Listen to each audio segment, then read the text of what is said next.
Hello and welcome to A Stitch in Time. Today is Wednesday, September 6, 2017, and this is episode 31. My name is Carol and I am known as Knits and Pearls on Ravelry. The show notes for this and every episode are always posted on the blog at astitchintimepodcast.blogspot.ca. And you can also find them in the episode thread in the Ravelry group, and you can find that by searching A Stitch in Time Podcast under the Groups tab. Come by, show me what you're making. There is a what are you making thread. Feel free to post any crafty project in there. I love to see what all of you are up to. And if you like, you can also join in the Agatha Christie Along, which is a knit along, crochet along that I am hosting in conjunction with reading my way through my Agatha Christie collection.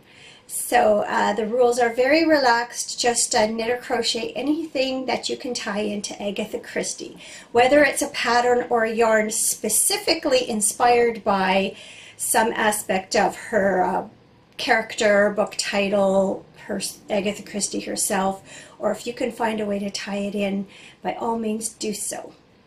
And every month I am drawing from all of the projects, right from the beginning of the knit along right to the end. You can only win once per project, but if you have entered multiple projects, then you have a chance to win more than once. So it is the beginning of September, so I'm going to announce the winner of August's drawing. It is Cat 6, or Jackie, and this was awarded for her Orient Express Crescent. And she knit this out of, it's a shawl, as you might imagine, and she knit it out of a beautiful autumn-like colorway with golds and browns and such. It's really lovely. So congratulations, Jackie. Please contact me via Ravelry and let me know what pattern you would like, up to a value of $10 US. That is giftable on Ravelry, and I will gift that pattern to you. So congratulations. Let's get into this week's episode. I have a couple of finished projects to share. I have several works in progress, one which you haven't seen for quite a while. The others are brand new. A little bit about what's up and coming. I'll talk briefly about what I'm reading, not much these days. And also just talk to you about what's been going on in my life this week. So settle on back and let's get going. So I did show you this project last week, but it wasn't blocked yet. So I thought I'd give you one last look at my Rune Shawl by Helen Stewart. This is the fourth or fifth shawl in the Shawl Society 2 collection by Helen Stewart, or Curious Handmade. And I knit it out of Knit Picks Hawthorn in Cosmic Speckle, that's this main color, and then Luette Gems Fingering in Caribbean Blue. So it did block out fairly large. I think it's over 6 feet across and probably a little over 2 feet long. So it's you can see a triangular shawl. And I'm going to come in close. I think this will show up better this week. There, you can see that rune pattern, lace pattern that runs up along the spine. And then it has this really nice picot edge. So that is a gift for my daughter, and I will be gifting it to her in the near future, now that I've showed it to all of you. Okay, so I'm just going to take a sip of water. It's very hot, muggy again today, and once again our skies are really smoky, completely obscuring the mountains around us.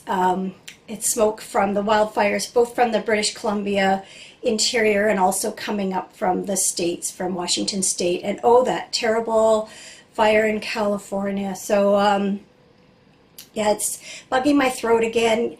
Kind of really felt really well the last couple of days, but we're supposed to get some rain coming up, and that should clear the air again and cool things down. So looking forward to the weather, change in the weather. So for my second finished project, look away if you don't want to be spoiled. These are the Anthology Mystery Knit-Along Socks by Very Busy Monkey. Last week I think I had just started Clue 4 and I did finish them. So I knit them out of hazelnuts. Nope, wrong one. Hazelnuts Entice in the Cirrus colorway. And so here they are, all finished. So quite a long sock, as you can see. So they have lots of texture to them. This ribbed cuff and then this garter stitch section here, some cabling, some lace, and then I finished mine in this ribbing. You did have the option of beginning again with the first stitch pattern after you finished to a certain point on the Clue 4 chart, but I liked the way the ribbed foot looked better. I did kind of try it on one and was happier with it just ribbed. So there you go. That's hopefully a good close-up look there. And as I mentioned before, because of garter stitch, the way that you do it in the round, you always end up with a line where you switch from knit to purl. So I did work an extra row on my heel flap so that I could offset those. So I will wear those lines to the inside of my leg so that seam, if you will, won't really show. Not that everyone was going to see my socks under my jeans anyway, but I'll know it's done right, and that's just kind of how I am. If you've watched for any length of time, you know I'm kind of a perfectionist and a little bit OCD about those kinds of things.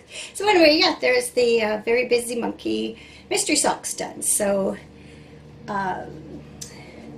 of course, when you finish one pair of socks, you have to start at least one more, and I have 2 new pairs on the go. I talked about these in last week's podcast. The first pair I'll show you is for the Grocery Girls September Sock Bash, and I am doing a fall theme. The pattern I'm using is called Life Cycle by Star Athena. And these are a toe-up sock, which I don't knit very often. But I've got just past the heel. I finished the heel and I've just starting my way up the leg. First I'll talk about the yarn. It is another hazelnuts yarn, Piquant Light, and it is in the honey colorway. So there we go. I'm going to scooch in a little closer to the camera. So you start at the toe and then you do what's called a worm pattern here. It's all about the cycle of life. It starts in the soil. And then you work this beautiful diagonal textured stitch pattern, goes all up the leg, and then it transitions into a ribbing. So while on the way with, you actually do your gusset. This is your gusset, sits on top of your leg in this pattern, and so as you work these increases on either side of the chart, that's how you get your gusset formed on these socks. And then you do your heel turn and heel flap. So the heel flap also has a modified version of this worm pattern, only you work purl stitches instead of these extended stitches here. And then you have the option of working the worm pattern up the leg also, and I decided to do that. So you can see it's just started there. Now I monkeyed, or I what's the word I'm looking for?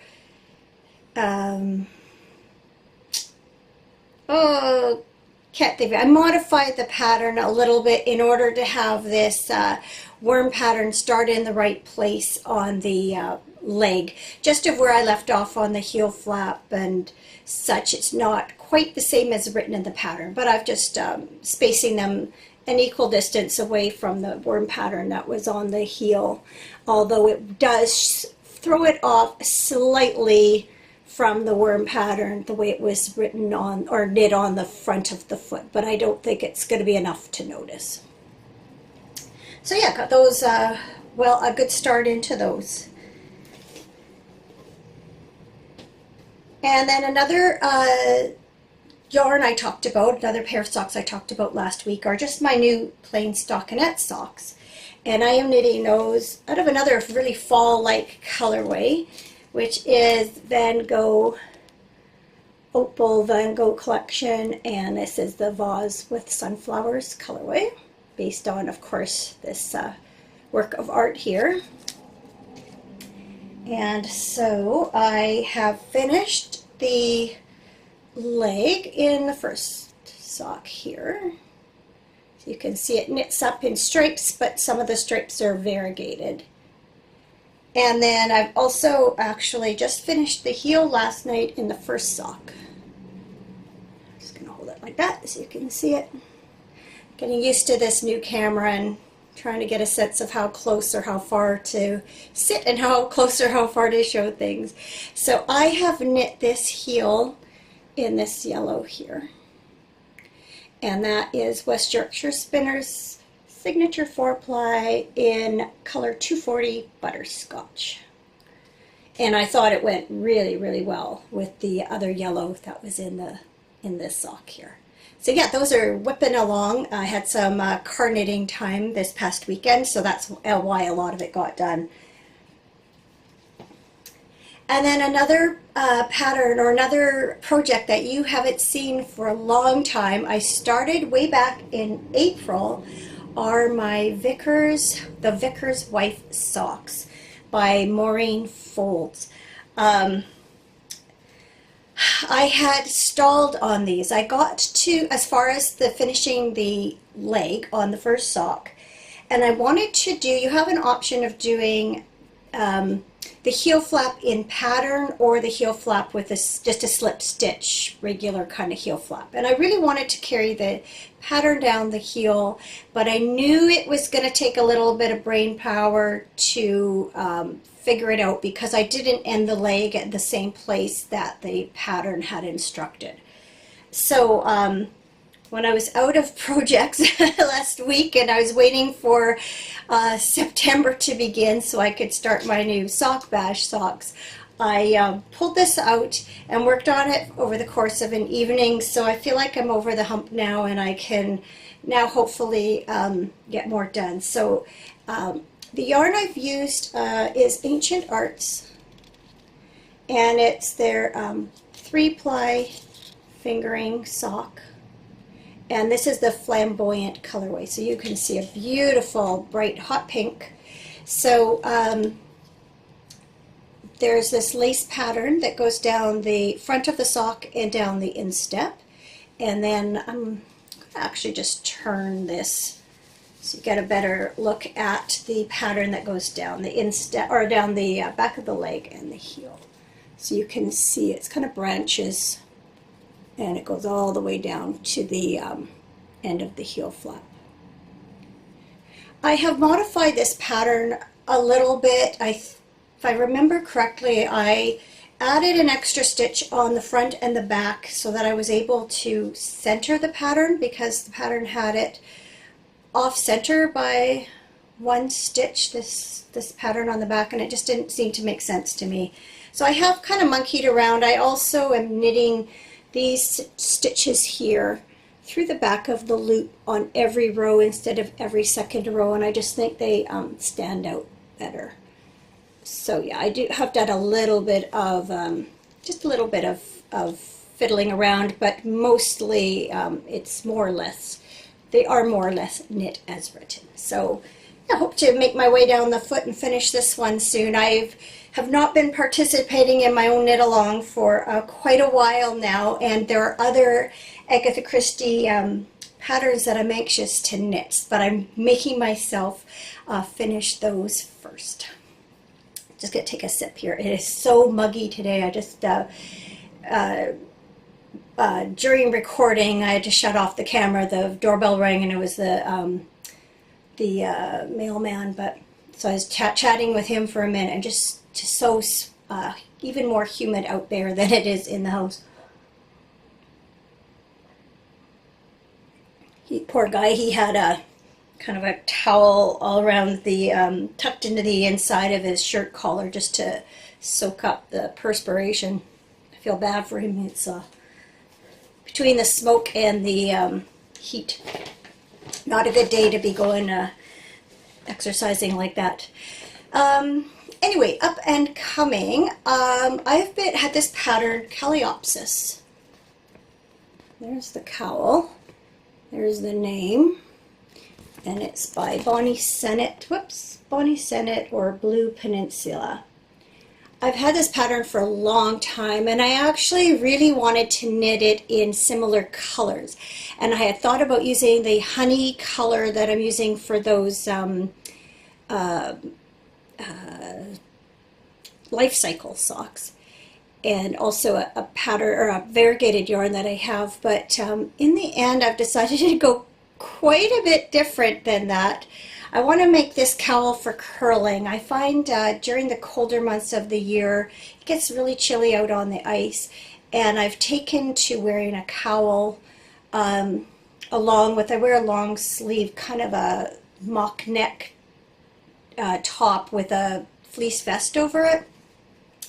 And so I decided I'm actually going to make it out of these two yarns. So yeah, couldn't be further from the sample, but it will go with some of the tops that I have, and I usually wear a black vest. So and this would also go with, I have a red winter coat that's the same color, and I have a black jacket that I wear most of the time, so that will also complement the black. So I figure this color is more practical than a pink and a gold, even though it's really pretty.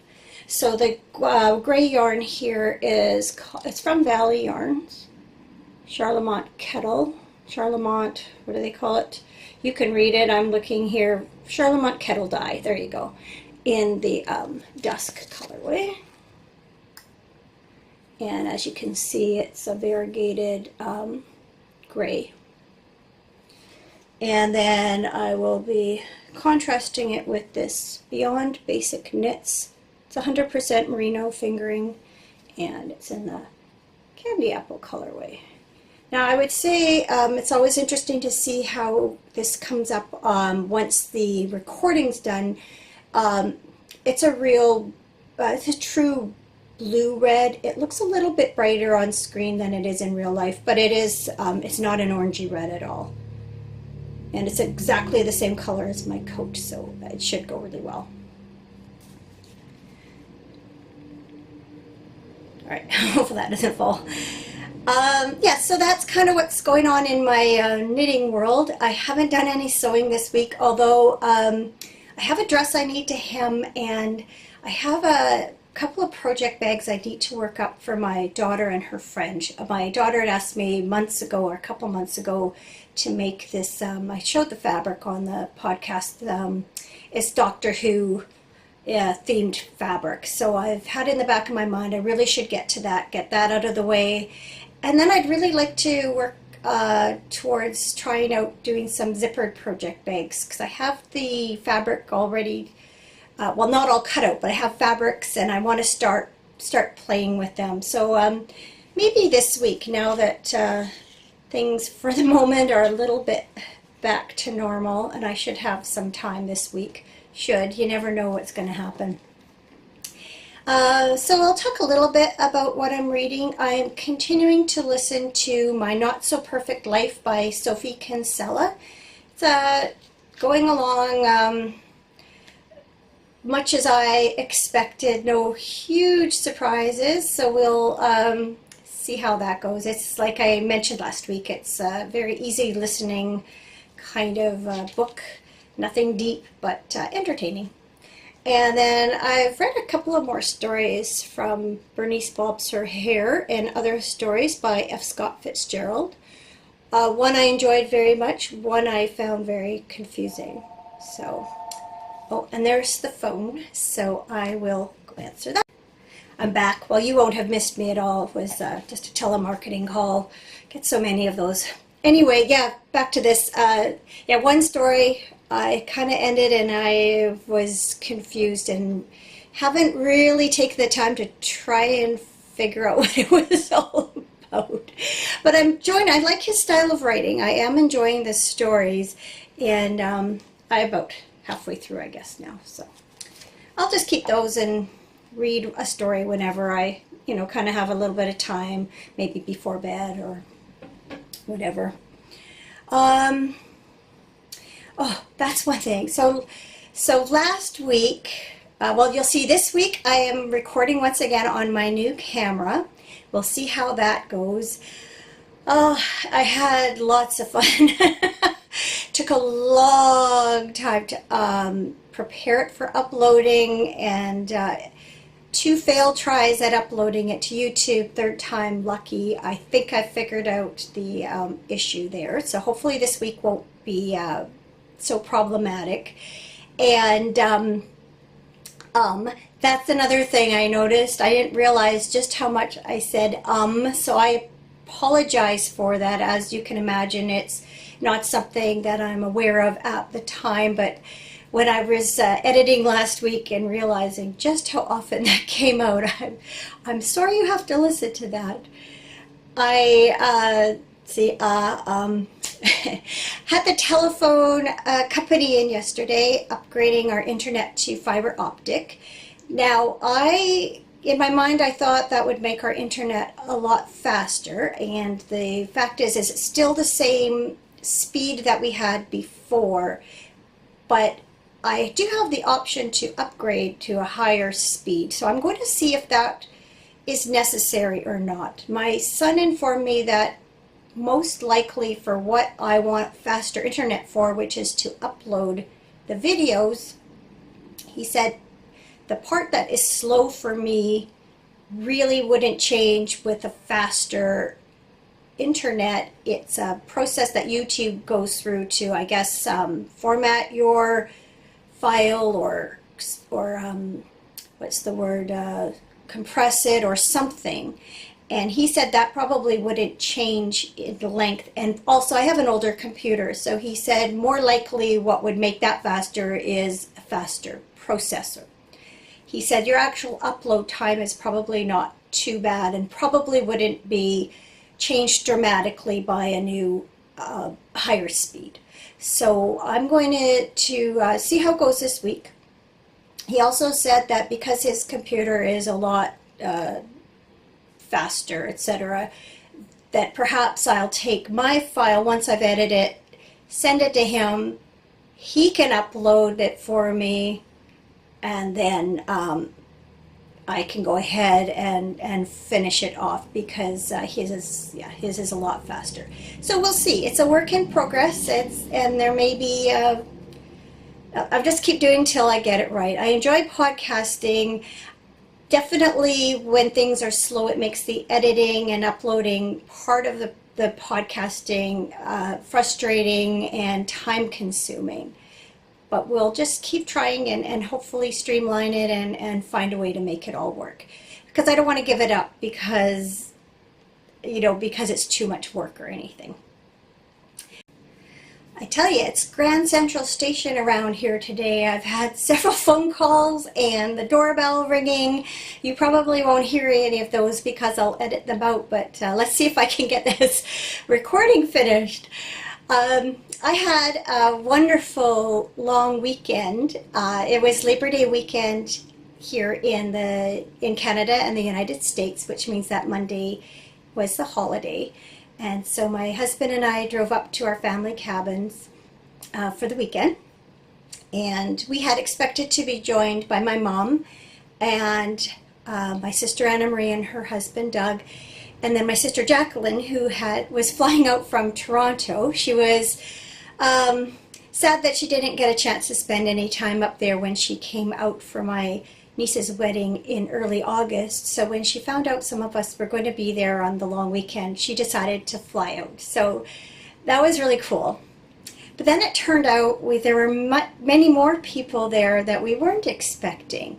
My aunt and uncle, this is my dad's brother, his only surviving sibling, and his wife. They live in Edmonton, Alberta. So to go to the cabin, it's an overnight trip for them now.